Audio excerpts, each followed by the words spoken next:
Well, back here in Accra, the founder of the Fan Capital Bank, William Ato Essien, has submitted a fresh proposal to the state, pledging to refund some 27.5 million Ghana cedis.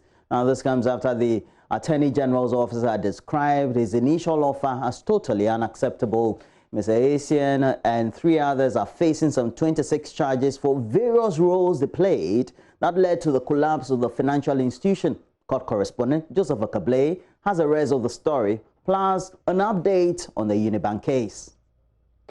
If we did not think that we had a case worth presenting in court such that the minimum burden of having the accused persons being called upon to answer to the charges, we would not have brought the charges. Attorney General Gloria Kufu speaking to pressmen in February after she had filed 26 charges against Mr. Essien and three others for various roles they played that led to the collapse of Capital Bank.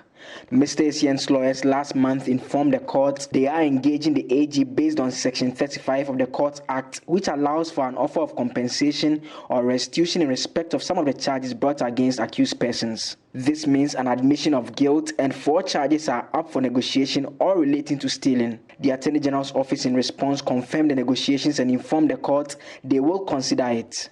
Justice Che Bafo adjourned the case to June 18 for the two parties to report to him.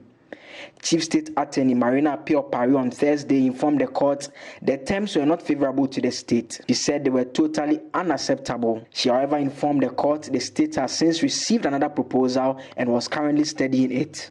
Lawyer for Mr. Essien, Bafo Jehu Bonsu Eshia, urged the court to adjourn the case, explaining reaching an agreement will substantially affect the case. Justice Che Bafo adjourned proceedings to July 9, saying should the state fail to reach an agreement, the case will proceed. Another case the state is pursuing relates to the collapse of Unibank.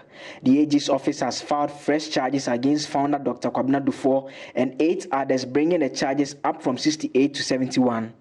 Director of Public Prosecution Yvonne Atakro Bobisa informed the court, presided over by Justice Bright Mensah, that the state has also made available its evidence against the accused person and is ready to proceed. The case has been adjourned to July 16 for case management conference.